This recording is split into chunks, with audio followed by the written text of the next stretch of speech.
Welcome to Safe Spaces, the podcast brought to you by Women's Health in Women's Hands Community Health Center.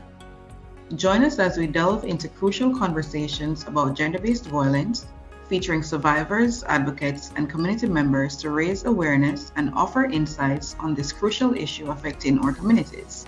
We are your hosts, Leslie and Lola. Safe Spaces is presented by the GBV Prevention and Cure Cascade Program, supported by funding from Women and Gender Equality Canada. Tune in to this podcast series, available on all major podcast platforms and our website, flourishaccess.ca. Please be aware that this podcast covers sensitive topics such as domestic abuse and gender-based violence. To protect the privacy and safety of our guests, some have chosen to remain anonymous. The content of this podcast is suitable for those aged 16 plus. Gender-based violence is a global issue that affects millions of individuals every year, and the children are often the unseen victims in this situation, suffering in silence as they navigate the harsh realities of a world scarred by violence and inequality.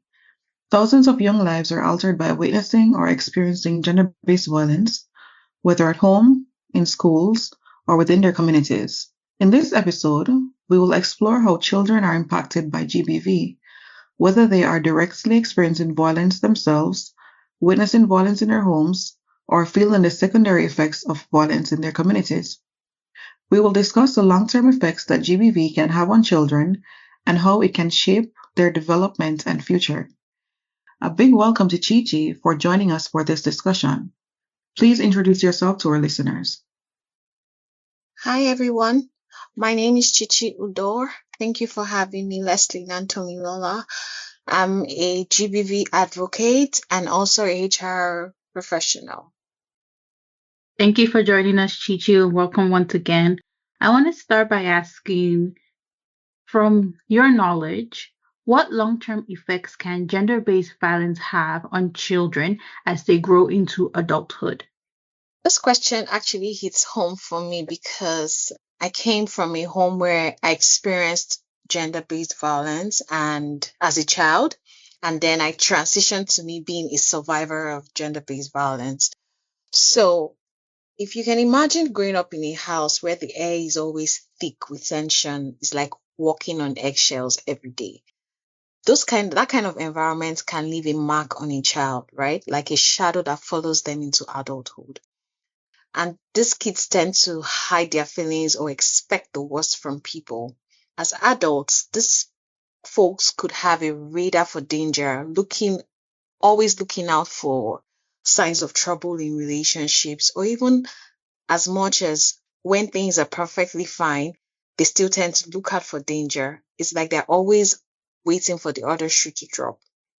So people might become people pleasers, bending over backward to avoid conflict because they've seen how bad it can get, while others might have a hard time trusting anyone, building their walls so high that no one can get in. And when it comes to love, they tend to mistake drama for passion or even think that love has to hurt because that's what they grew up saying. But the good thing is, these same experiences can also create some of the most resilient, empathetic, and strong-willed individuals where they know what they don't want in life. And with some healing, they can turn their pain into power. They can break the cycle, they can create healthier relationships, and even help others to do the same. It's actually a very tough road, but it's a road that leads to growth and transformation. And with the right support and awareness, these adults tend to rebuild. They can learn to recognize healthy relationships. They can heal from their past and even break the cycle for future generations. It's not easy, but it's definitely possible.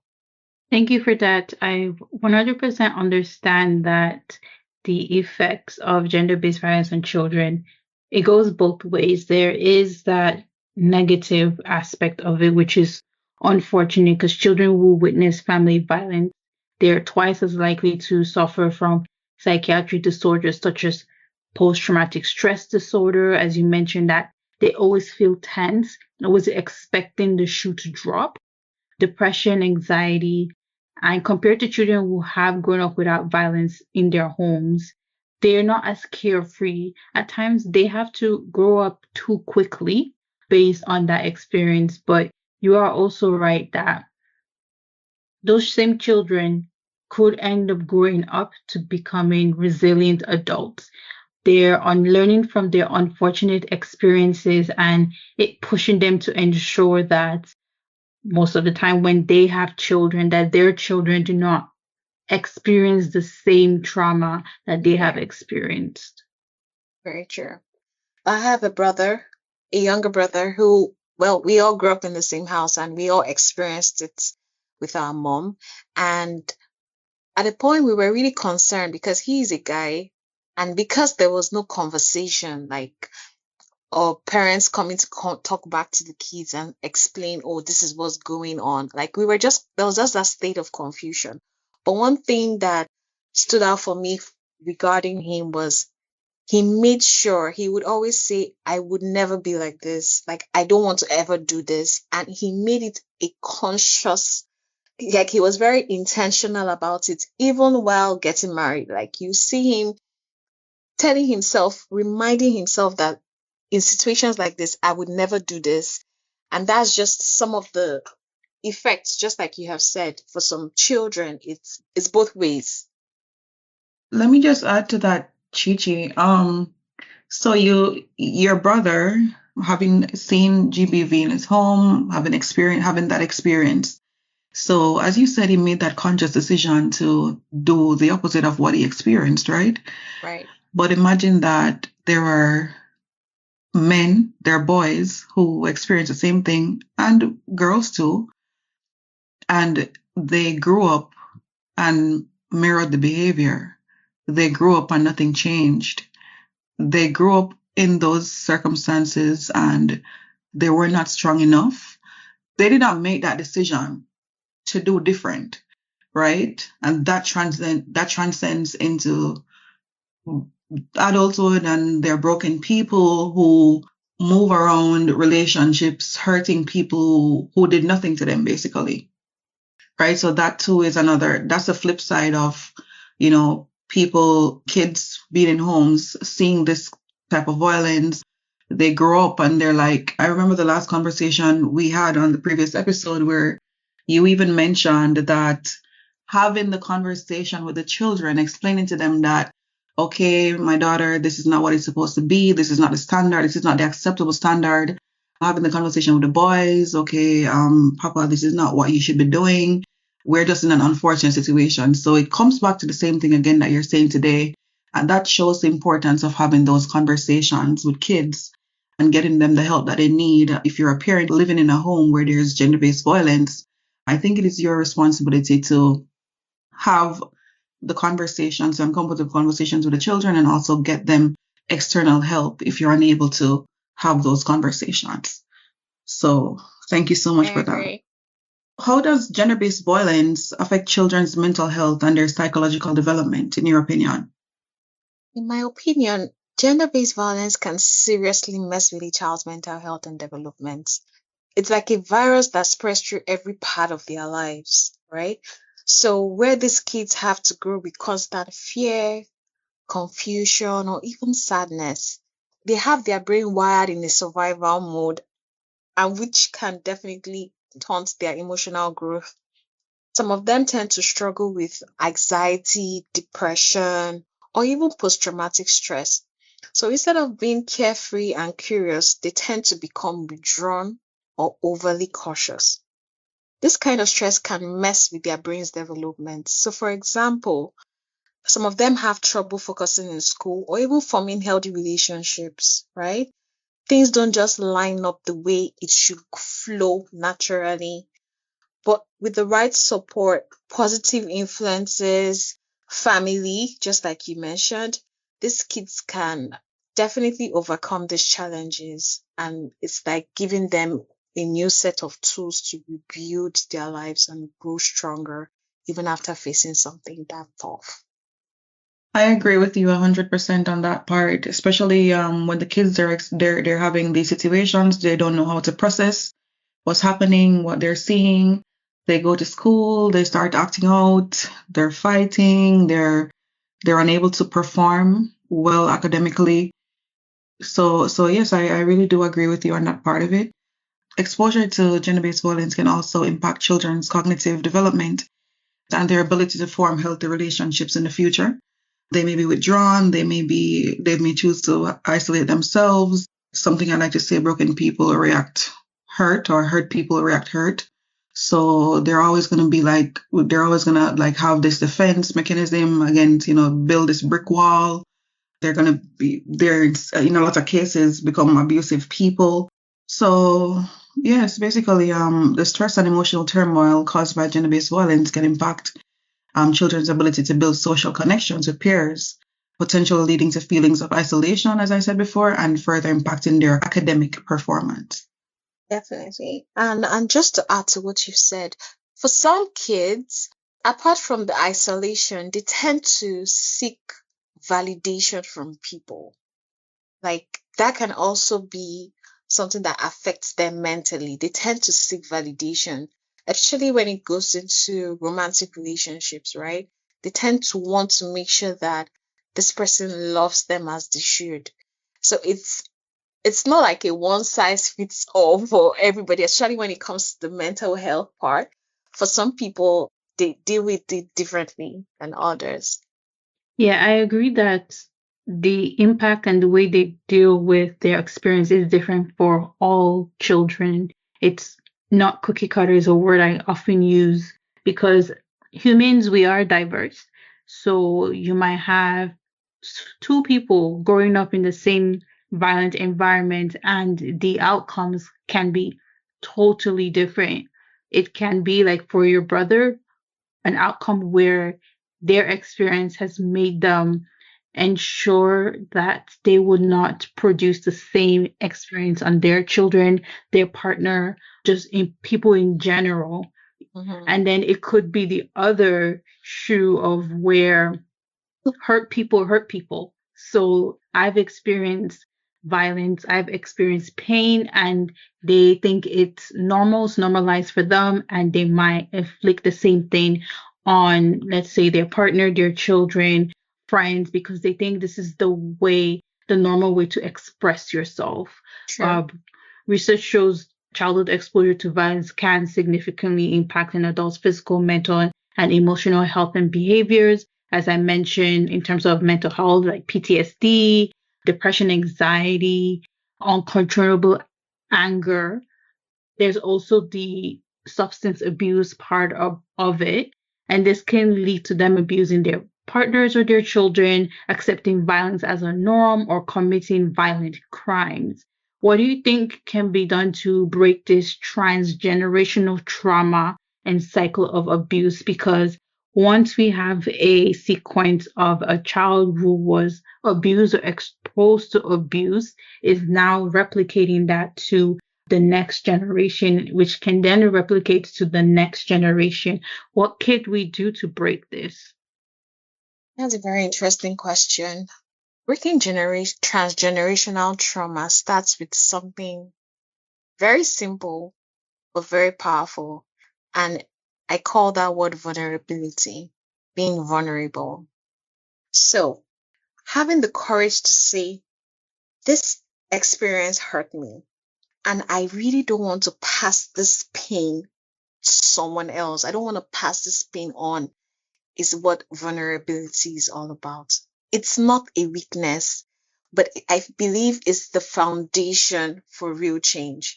Now, if families can open up about their experiences, if they can break the silence that often keeps trauma alive, because when you don't talk about it, you can heal.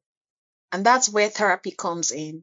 Once they can break that silence, the trauma won't be alive anymore, right? So by sharing their struggles, they make it okay for others to do the same thing.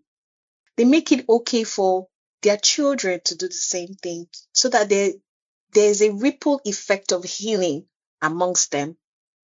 So therapy and support groups are where vulnerability really shines, right? It's in those kind of spaces that people can face their fears, they can talk about their triggers, just like the workshop we had the other day, it was so wholesome because it was a safe space where everyone understood why this person is reacting the way they do, right?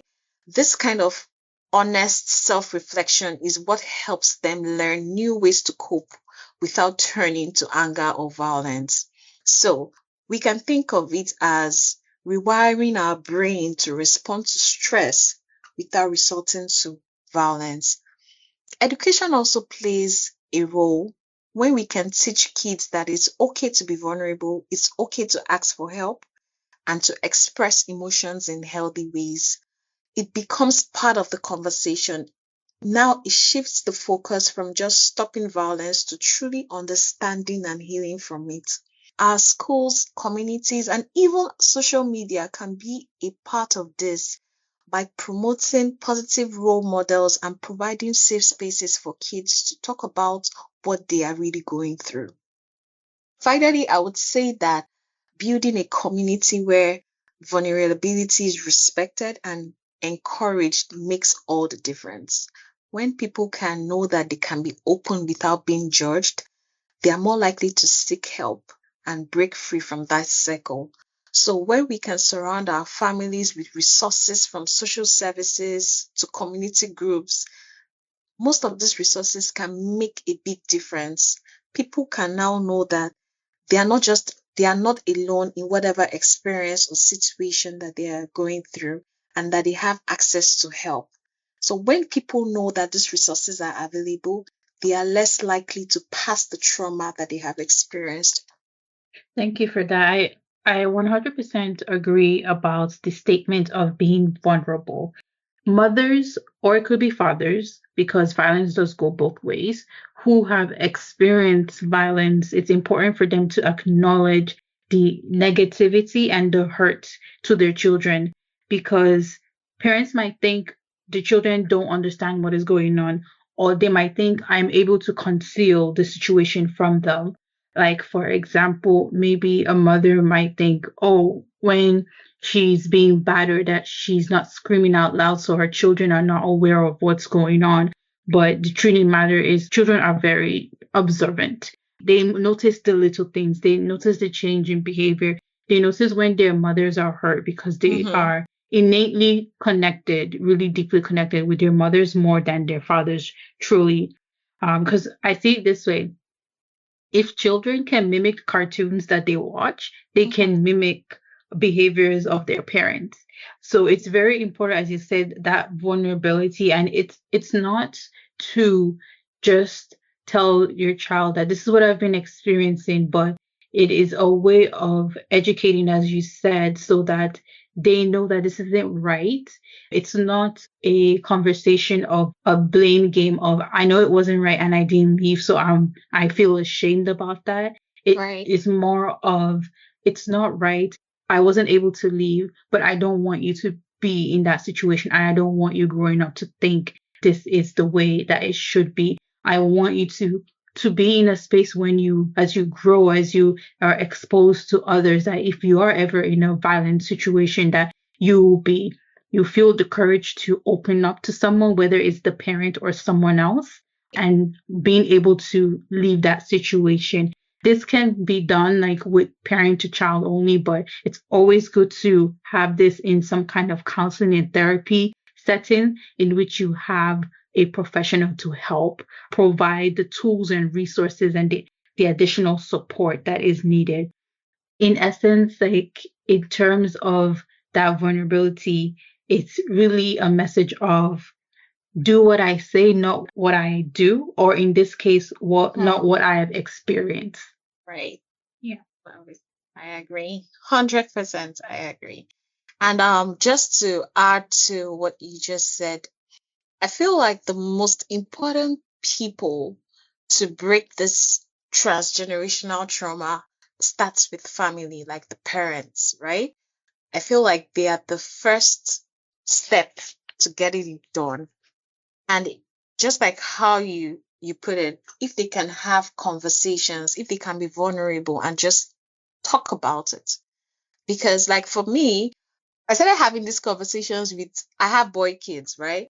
I started having this conversation with my kids at 2 years. That's intentional. Like I'll tell my son, this is your body. Nobody touches your, even if I want to give him a bath, he will always say, Mommy, no, nobody touches. And I respect it. And I try to explain to him that, okay, I'm just trying to give you a bath. I like the fact that you know how to take care of yourself, you know how to look out for yourself, but I'm just giving you a bath. And then you tend to, it's like how families incorporate values in their homes, right?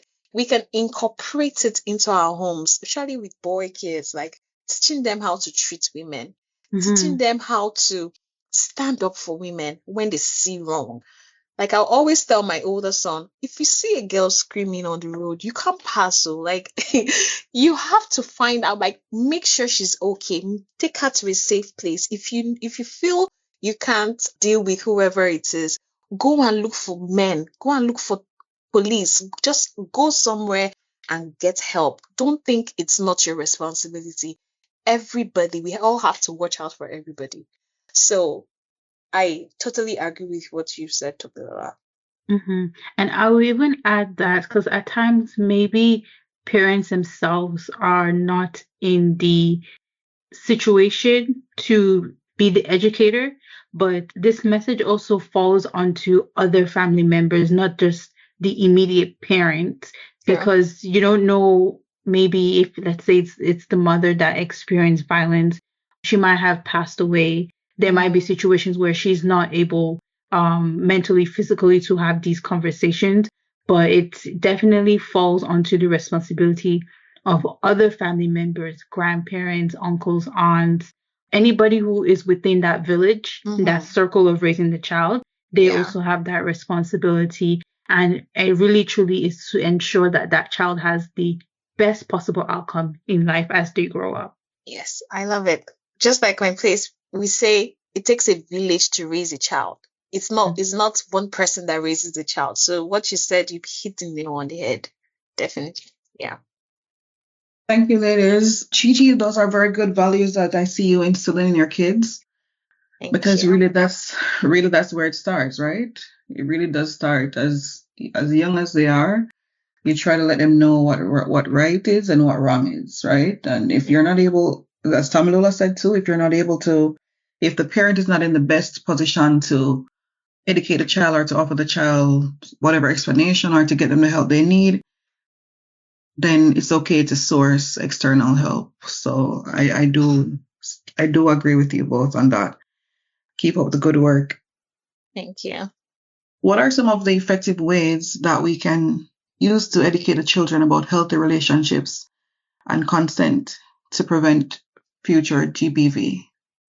Educating kids about relationships and consent is key to preventing gender-based violence, and it can be done in ways that are both effective and relatable.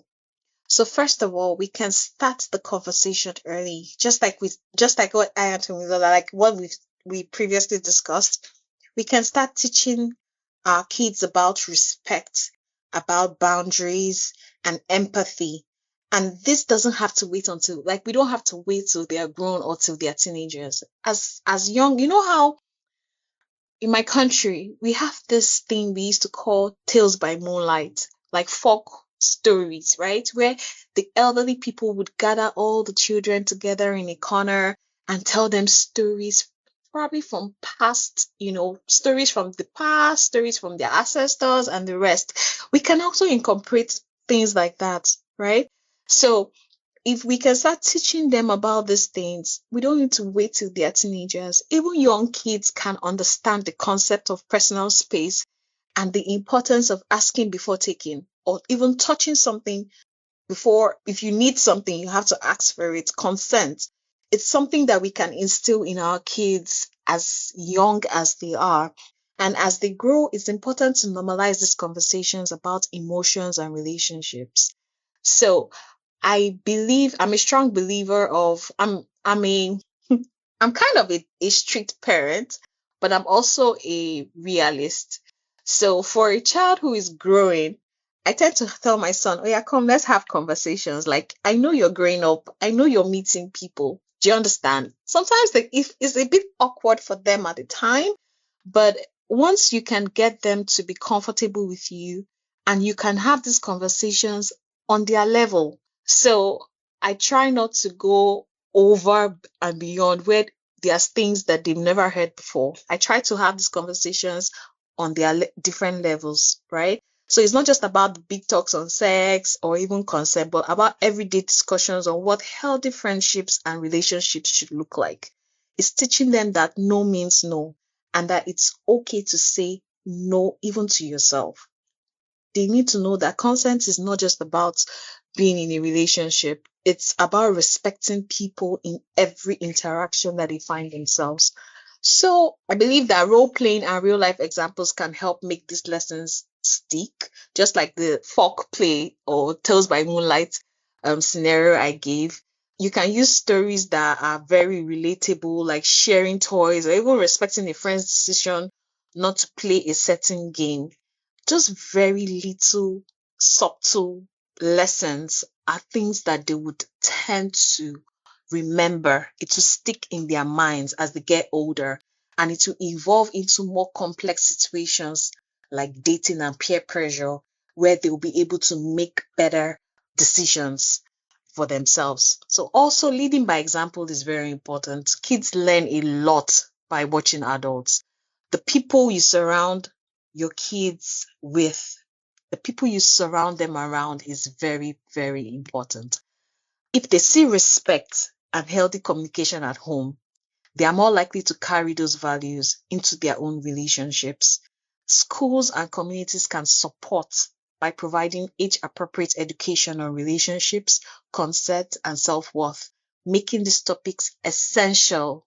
Just like how we had during the first, we said something like that during the first podcast session where we said having this subjects like math and English, it's going to be like a curriculum. It's not a one day conversation. It's something that it will keep transcending all through their academic journey. So finally, keeping the lines of communication open. Kids need to know that they can talk to you about anything without being judged or being punished. They need to feel safe to share, and when they feel safe to share, they're more likely to ask questions and make informed decisions about their relationships. I do agree with you, and that's something I always say even to my own son. I would tell him it's okay for you to, if something happens, it's okay for you to come and tell me about it.